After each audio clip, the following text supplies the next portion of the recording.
आज हम पढ़ने वाले हैं क्लास 8 हॉर्नड्यू बुक का chapter glimpses of the past. इस चैप्टर में हम बात करने वाले हैं 1757 से 1857 के बीच इंडिया में हुए बहुत सारे मूवमेंट्स के बारे में। ये बात है 1757 की, जब इंडिया में ब्रिटिश गवर्नमेंट आ चुकी थी। इंडिया के बहुत सारे स्टेट में ब्रिटिश गवर्नमेंट का कब्जा भी हो चुका था और धीरे धीरे ब्रिटिश अपने वेस्टर्न वेपन्स का इस्तेमाल करते हुए अपने आसपास के स्टेट के राजाओं को हराते हुए लगातार अपनी स्टेट बाउंड्री इंडिया में घुसे तो ईस्ट इंडिया कंपनी के नाम से थे, जो केवल और केवल इंडिया में बिजनेस करना चाहते थे।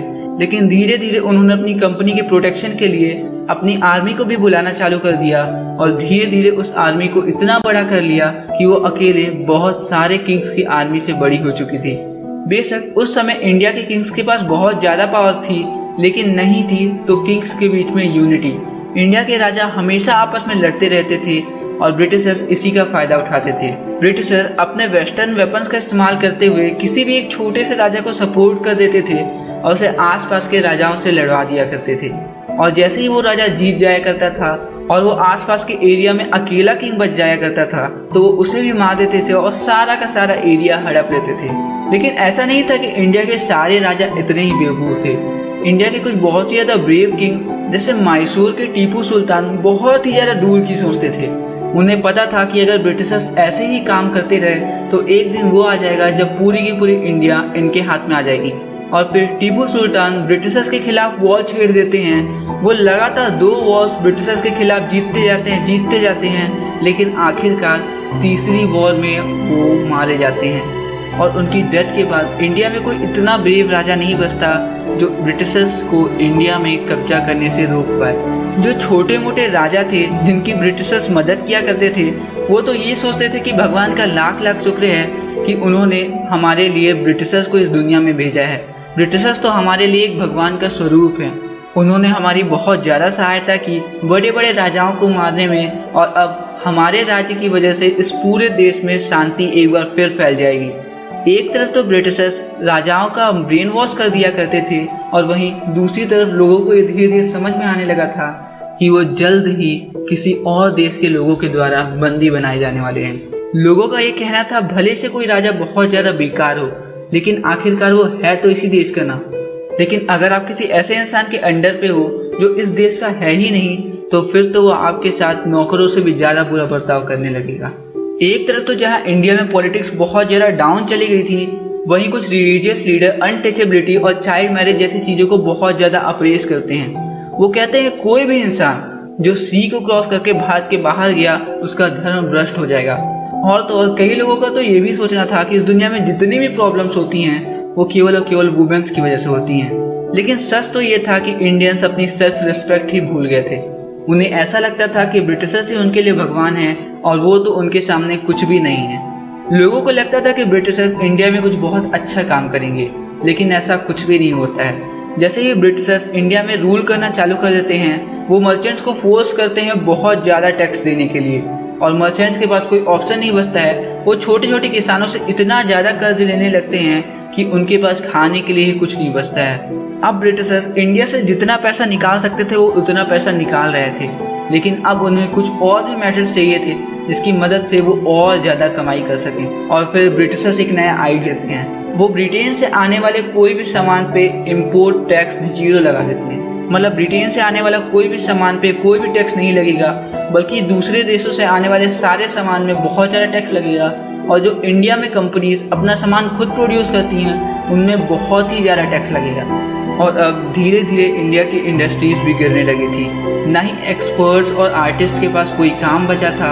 और आपको पता है 1822 और 1836 के बीच इंडिया में 15 लाख से भी ज्यादा लोग भूख की वजह से मारे गए थे। लेकिन इंडिया में सारे के सारे लोग इतने ज्यादा बेवकूफ नहीं थे। राजा राम मोहन रॉय जैसे कुछ लोग ऐसे भी थे जो बहुत दूर की सोच सकते थे, और उन्हें ये साफ साफ समझ में आ रहा था कि ब्रिटिशर्स कैसे इंडिया को लगातार लूटते जा रहे हैं। उनका मानना था इंडिया का कल्चर बहुत ज्यादा अच्छा है और हम केवल और केवल अपने पुराने रिलीजियस नॉलेज के बेसिस पे ही कुछ ऐसी अचीवमेंट्स कर सकते हैं जो हम सोसाइटी रिफॉर्म के बाद भी नहीं कर पाएंगे। और फिर उन्होंने अपने थॉट्स एक न्यूज़पेपर के माध्यम से लोगों तक पहुंचाना चालू कर दिया। वो उस न्यूज़पेपर में न्यूज़ के साथ साथ अपने कुछ थॉट्स भी लिख लिया करते थे, जिसमें वो कहते थे कि प्रैक्टिकल नॉलेज साइंटिफिक नॉलेज से ज़्यादा जरूरी है। लेकिन जैसे ही 1823 में ब्रिटिशर्स को पता चला कि राजा राम मोहन रॉय इंडिया में इंडिपेंडेंस की भावना को बहुत ज़्यादा बढ़ा रहे हैं, उन्होंने राजा राम मोहन रॉय के द्वारा प्रोड्यूस हुए न्यूज़पेपर को बंद करवा दिया। जब ब्रिटिशर्स ने राजा राम मोहन रॉय के द्वारा प्रोड्यूस होने वाले न्यूज़पेपर को बंद करवा दिया, उसके बाद राजा राम मोहन रॉय तय करते हैं कि वो ब्रिटेन जाएंगे और देखेंगे कि आखिरकार ये ब्रिटिशर्स इतने ज़्यादा पावरफुल हो कैसे गए, आखिरकार इनकी टेक्नोलॉजी इतनी ज़्यादा हाई कैसे है, आखिर इनके बीच में इतनी यूनिटी कैसे है, और वो समुद्र पार करके ब्रिटेन जाने का फैसला लेते हैं। लेकिन उनकी वाइफ उमा राजा राम मोहन रॉय को कहती हैं कि नहीं, आप ब्रिटेन मत जाओ, अगर आप ब्रिटेन जाओगे तो आपका धर्म भ्रष्ट हो जाएगा। लेकिन राजा राम मोहन रॉय अपनी वाइफ उमा को कहते हैं, इस दुनिया में बहुत अलग अलग कलर की गाय होती हैं, लेकिन अल्टीमेटली उन सभी के सभी का दूध एक ही कलर का होता है। वैसे ही उस दुनिया में बहुत सारे अलग अलग रिलीजियस टीचर्स हैं, लेकिन एट द एंड सारे के सारे रिलीजियंस का एक ही उद्देश्य है। और फाइनली राजा राम मोहन रॉय सी पार करके ब्रिटेन जाते हैं और वहाँ वो ब्रिटिशर्स को जाके कहते हैं कि बेशक आप हमारे रूलर्स हो, बहुत अच्छी बात है, हम आपकी प्रजा हैं, बहुत अच्छी बात है, लेकिन आपको ये ध्यान देना चाहिए कि ये राजा का कर्तव्य होता है कि वो अपनी प्रजा का ध्यान रखे, केवल अपने पैसे बढ़ाने पे ध्यान ना दे, वो ये भी ध्यान दे कि उसकी प्रजा खुश तो है ना। लेकिन ब्रिटिश गवर्नमेंट को इंडिया के बारे में क्या ही सोचना था।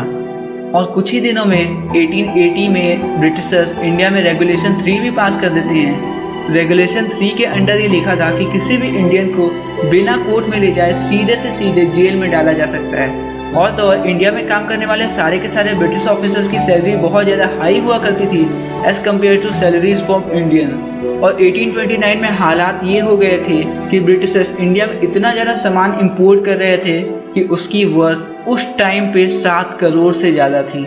और फिर धीरे धीरे इंडियंस का भी माइंड वॉश करना चालू कर दिया गया। पहले इंडिया में केवल संस्कृत और पर्शियन लैंग्वेज ही पढ़ाई जाती थी, लेकिन धीरे धीरे इंडिया में इंग्लिश लैंग्वेज को इंट्रोड्यूस किया गया। और इंडिया में जो भी प्यून वाली जॉब थी वो सारे के सारे इंडियंस किया करते थे, और जितनी भी हाई लेवल जॉब थी वो सारे के सारे ब्रिटिश ऑफिसर्स किया करते थे। और इंडियंस का भी सोचना था, हाँ यार ठीक ही तो है, हमें जॉब मिल जाएगी और तो और हमारे बच्चे भी एजुकेटेड हो जाएंगे। और इंडियंस भी ब्रिटिश के इस रूल को सपोर्ट कर देते हैं, जिसकी वजह से 1856 तक इंडिया के खुद के लोग ब्रिटिश आर्मी में शामिल हो गए थे। और तो और इंडिया में जो कुछ बचे खुचे राजा बच गए थे वो भी केवल ब्रिटिशर्स की पपेट्स बन के रह गए थे, मतलब केवल ब्रिटिशर्स के हाथ की कठपुतली बन के रह गए थे। जहाँ एक तरफ ब्रिटिशर्स अपना अत्याचार इंडिया में बहुत ज्यादा बढ़ाते जा रहे थे, वहीं लोगों के दिल में भी ब्रिटिशर्स के खिलाफ गुस्सा बहुत ज्यादा बढ़ते जा रहा था। ब्रिटिश गवर्नमेंट इंडियंस पे इतना ज्यादा टैक्स लगा रही थी कि संथाल ट्राइब से उनकी जमीनें छीन ली जाती है, जिसकी वजह से 1859 में वो ब्रिटिशर्स के खिलाफ रिवॉल्ट कर देते हैं, जिसमें ब्रिटिशर्स को बहुत ज्यादा मारा जाता है। ब्रिटिशर्स भी इंडियंस को बहुत ज्यादा मारते हैं, लेकिन एट द एंड पूरे इंडिया में ये मैसेज जाता है कि अब ब्रिटिशर्स को इस देश से बाहर निकालना है। और तो और ब्रिटिश आर्मी में इंडियंस को बहुत कम पे किया जाता था और ब्रिटिशर्स को बहुत ज्यादा पे किया जाता था। और तो और इंडियंस को ये फोर्स किया जाता था कि वो सी पार करके उनके आर्मी को सर्व करें। जिसके बाद मंगल पांडे जैसे बहुत सारे सिपाही ब्रिटिशर्स के खिलाफ अटैक कर देते हैं, लेकिन जैसे ही सिपाही मंगल पांडे अपने एक सीनियर ऑफिसर को मार देते हैं, उन्हें फांसी की सजा दे दी जाती है। जिसकी वजह से इंडिया के वो लोग जो ब्रिटिश आर्मी में शामिल थे, उनके दिल में लगातार गुस्सा बहुत ज्यादा बढ़ते जा रहा था। एक तरफ तो उनके रिलीजियस लीडर कह रहे थे कि सी पार करना बहुत ज्यादा गलत था, और दूसरी तरफ ब्रिटिशर्स उन्हें फोर्स कर रहे थे सी पार करने के लिए। और धीरे धीरे लोगों को ये पता चलने लगा कि जिस बंदूक की गोली को वो अपने मुंह से साफ करते हैं वो एक्चुअली में गाय और पिग के फैट से बनाई जाती है। ये सारी चीजें पूरे इंडिया में सर्कुलेट होने लगी और धीरे धीरे पूरे देश के लोगों के दिल में ये भावना जगने लगी कि इंडिया से ब्रिटिशर्स को बाहर निकालना है। और फिर लोग एक गांव से दूसरे गांव, एक शहर से दूसरे शहर चपातीस और लोटस ट्रैवल करवाने लगे, जिसका मतलब था कि वो भी ब्रिटिशर्स को बाहर निकालने में मदद करेंगे। और फाइनली पूरी इंडिया एक साथ हो जाती है और 1857 में मीरठ में एक आउटब्रेक होता है। सारे के सारे इंडियंस एक साथ मिलकर ब्रिटिशर्स को मार देते हैं और फाइनली दिल्ली में एम्परर बहादुर शाह का कब्जा हो जाता है। एक तरफ तो जहां लोगों के दिल में ब्रिटिशर्स के खिलाफ बहुत ज्यादा गुस्सा भरा हुआ था, वहीं ब्रिटिशर्स के द्वारा लगाया गया इतना ज्यादा टैक्स को पे करते करते लैंडलॉर्ड की लैंड भी धीरे धीरे छिनने लगी थी और वो भी ब्रिटिशर्स को हटाने के लिए अपना पैसा देने के लिए तैयार थे। ये इंडिपेंडेंस की भावना केवल मैंस के दिल में ही नहीं थी, बल्कि लखनऊ की बेगम हजरत महल का भी ये मन था कि वो अपना किंगडम इन ब्रिटिशर्स से वापस लें और वो भी इस फाइट में इन्वॉल्व हो जाती हैं। और तो और बहुत ज्यादा पॉपुलर लीडर जैसे फिरोजाबाद के मुलावी अहमदुल्ला जैसे बहुत ज्यादा पावरफुल लीडर इंडिया में सामने आते हैं और वो लोगों के दिल में ये बात पहुंचाते हैं कि उन्हें ब्रिटिशर्स को इंडिया से बाहर निकालना है। अब सारे के सारे लोगों का इंडियंस के एक ही गोल था, वो था ब्रिटिशर्स को कुछ भी करके इंडिया से बाहर निकालना। और फिर इंडिया में अजमुल्ला खान और तात्या टोपे जैसे हिंदू और मुस्लिम एक साथ होते हैं और ये ब्रिटिशर्स के खिलाफ लड़ाई करते हैं। जहां पहले लोग ये सोचा करते थे कि ब्रिटिशर्स हमसे बहुत ज्यादा होशियार थे, अब लोगों के दिल में ये भावना आ गई थी कि अगर हम ब्रिटिशर्स से लड़ते लड़ते मर भी गए तो कोई प्रॉब्लम नहीं है। ऐसे ही 88 ईयर ओल्ड कुनवार सिंह को ब्रिटिशर्स के खिलाफ लड़ते लड़ते हाथ में एक गोली लग जाती है, जिसके बाद वो अपना हाथ ही काट देते हैं क्योंकि वो ब्रिटिशर्स की गोली की वजह से नहीं मरना चाहते थे। तो यार बस यहीं पे खत्म होता है ये प्यारा सा चैप्टर। आशा करता हूँ ये वीडियो आपको बहुत पसंद आई होगी। अगर हाँ तो इस वीडियो को लाइक कर देना, अपने दोस्तों के साथ शेयर भी कर देना और हमारे इस खूबसूरत परिवार का हिस्सा बनने के लिए नीचे के लाल दरवाजा को नॉक करके बेल ही प्रेस कर देना, जिससे आपको इस खूबसूरत परिवार की सारी गतिविधियों की जानकारी मिलती रहे। तो यार बस इस वीडियो में इतना ही, मिलते हैं अगली वीडियो के साथ। तब तक के लिए stay healthy, stay inspired and I love you all.